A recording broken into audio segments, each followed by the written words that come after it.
Doctor صاحب آپ نے کہا کہ کوئی بہت سنگین معاشی مسئلہ نہیں ہے، نیتوں کا مسئلہ ہے، تقسیم و تفریق کا مسئلہ ہے. آپ نے accumulation of power, accumulation of wealth اور وسائل سب چند ہاتھوں میں. اچھا، آپ نے فرمایا کہ سیاسی مفادات کو بالائے طاق رکھ کر سب مل کے کام کریں، لیکن کل سے یہ خط کا معاملہ کہ بانی پی ٹی آئی کہہ رہے ہیں کہ وہ خط لکھ رہے ہیں آئی ایم ایف کو، یہ ذاتی مفاد آتا ہے، ملکی مفاد کو ترجیح دی جا رہی ہے، آپ کیسے دیکھتے ہیں؟ دیکھیں، یہ تو پیدائشی حب الوطنی کا سرٹیفکیٹ کے لے کے آئے ہوئے لوگ ہیں. ان کی حب الوطنی پہ کوئی سوال نہیں اٹھایا جا سکتا. ہم پہ اٹھایا جائے گا ہر بات پہ. ہم بیٹھے کیسے تھے، اٹھے کیسے، شور کتنی زور سے بات کر رہے ہیں، ان سب پہ تالیاں بجانے پہ ہم پہ ہے غداری کے. مجھ پہ خود ہی 100-150 کیسز تالیاں بجانے پہ. ان پہ نہیں بننا ہے، جن کا نہ پاکستان کے لیے کوئی رول ہے، نہ پاکستان بچانے کے لیے کوئی رول ہے، نہ پاکستان کی ترقی و تعمیر میں کوئی رول ہے. ایک ورلڈ کپ کتنا بھاری پڑ گیا پاکستانی قوم کو یار. اصلاح الدین نے بھی تو جتوائے کئی ورلڈ کپ، اس کا تو کوئی کلیم نہیں ہے.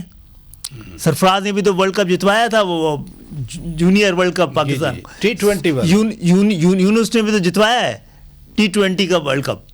کسی کو لے نہیں بھائی. تو وہ لوگ ان کا اس ریس سے اور اس طبقے سے تعلق ہے جو حکمرانی کو اپنی پیدائشی حق سمجھتے ہیں، اور اس کے خاطر ملک کی ایسی کی تیسی بھی کر دیں تو ان کا حق ہے. تو اس خط سے کیا ہم لکھ سکتے ہیں خط؟ ہم یہ بھی کہہ سکتے ہیں کیا کہ بھائی آئی ایم ایف قرضے اتروانے نا ہمارے پاس آؤ، ہم 70% ریونیو دیتے ہیں، ہمارے مسئلے سنو اور ہمارے مسئلے صحیح کرو، ہم تمہیں 10 سال میں اتار کے واپس کر دیں گے.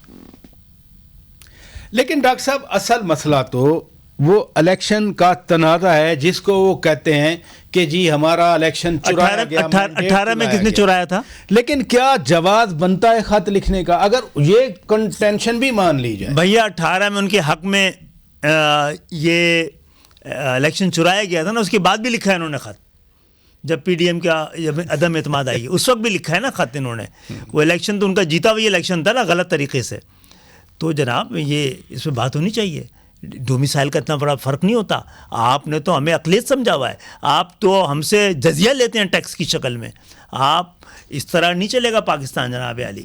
آپ جو کچھ آپ نے 9 فروری کو کر دیا ہے، اس کے بعد کسی پہ غداری کا کیس نہیں بنا. اس طرح سب جھنڈے بھی لگے ہیں. آپ ہم پہ تو کچھ نہیں کیا ہم لوگوں نے. آپ نے ہمارا پرچم سے لے کر اسٹیکر سے لے کے سب کچھ لگانا ملک دشمنی سے تعبیر کر دیا گیا تھا. ہم پہ جتنے الزامات لگانے والوں نے واپس لیے بعد میں، جناح پور کے نقشے سے لے کر اور ٹارچر سیل تک کے. تو یہ کوئی بات نہیں ہے جناب. آپ مصنوعی قیادتوں کو لا کے تھوپیں، پھر وہ مشکلات حالات پیدا کریں، پھر ان کو اجازت دیں کہ آپ جو چاہیں. یہ تو وہاں سے بھی بول رہے ہیں یار، جیل سے بھی بات کر رہے ہیں. نہیں، آئی ایم ایف والی جو بات ہے اب دیکھیں نا، ناقابل قبول ہوگی اس لحاظ سے کہ نیت پہلے بتائیں کہ کیوں لکھ رہے ہیں آپ. ان کو کیوں لکھ رہے ہیں؟ آپ پاکستان کے وزیر اعظم کو لکھیں، آپ یہی آئی ایم ایف سے بات کریں اور دے دیں میڈیا پہ کہ پاکستان کے وزیر اعظم سے میں نے یہ بات کی ہے. آپ کو حق نہیں ہے، پاکستان کی عوام کو حق ہے. تو میں بھی خط لکھتا ہوں آئی ایم ایف کو. نہیں، آئی ایم ایف کو جو کل ابھی متن نہیں آیا، اور بیرسٹر گوہر خان صاحب صحیح فرما رہے ہیں کہ جب تک متن نہیں آئے گا ہم تبصرے نہیں کر سکتے. لیکن انہوں نے خط کا بھی خود ہی ذکر کیا. پی ٹی آئی کے لوگ جب باہر آئے انہوں نے کہا کہ جی یہ نہیں، اگر وہ کہتے کہ ہم خط نہیں لکھ رہے، لکھا فیصلہ نہیں ہوا ابھی تبصرہ نہ کریں.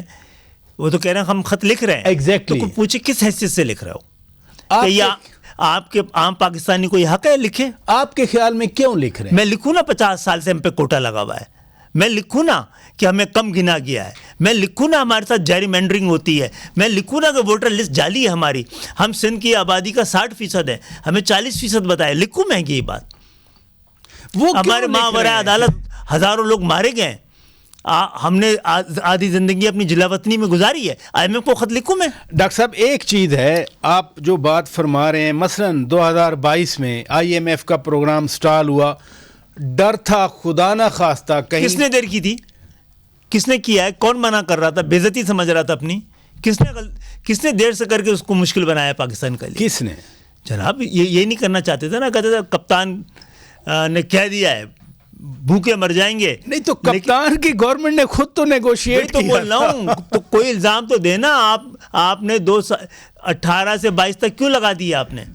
جبکہ ہمارے ان کے معاہدے کے دوران ان کے اہم ترین آدمی نے کہا کہ IMF کے پاس جائے بغیر جی بات نہیں بنے گی، نہیں بنے گی. لیکن میں جو سوال آپ سے پوچھنا چاہ رہا ہوں 2022 والا، اس لیے میں نے کہا ہماری بات مان لیں تو IMF کی ضرورت ہی نہیں پڑے گی.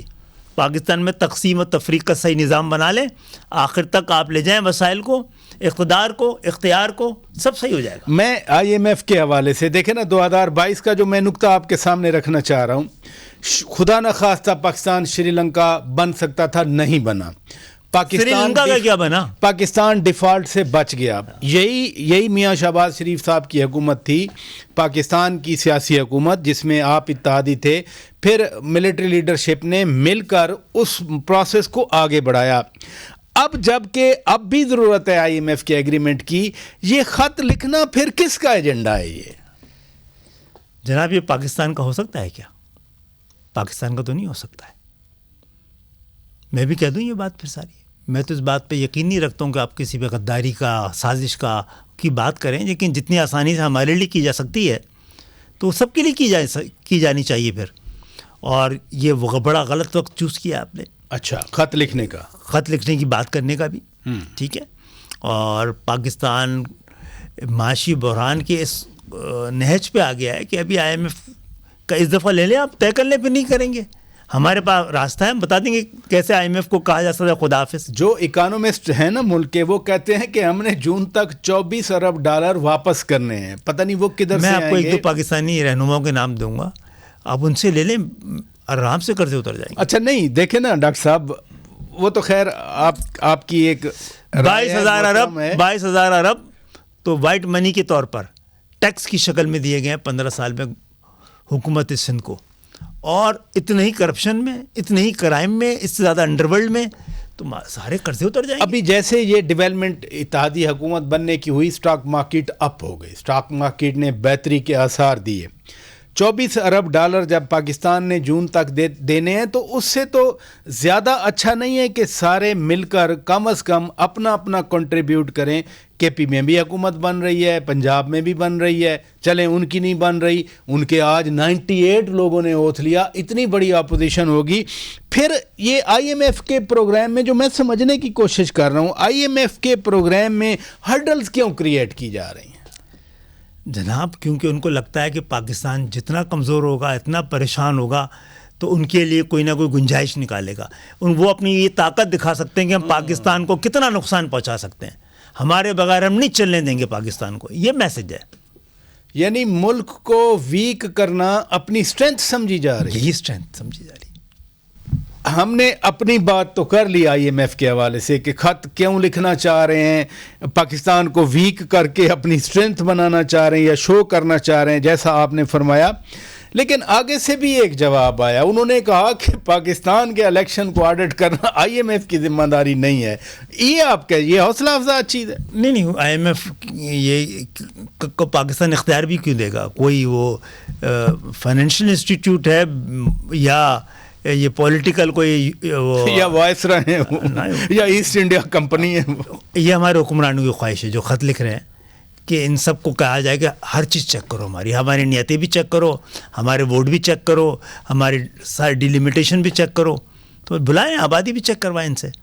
IMF کو بلا لیا مگر آپ دینا چاہ رہے تو مجھے ہنسی اس لیے آ رہی ہے کہ وہ کہتے ہیں ہمارا کام نہیں ہے. ہم کہتے نہیں، ہم نے یہ پہلی بار نہیں خط لکھا جا رہا. تو آپ اس کو سیاسی بالغ نظری کہیں گے یا بالکل ہی کچھ لوگوں نے اپنا حق سمجھا بتا اور خواب تھا 10 سال لگاتار حکومت کریں گے، اس کے بعد جھٹکا لگا ہے.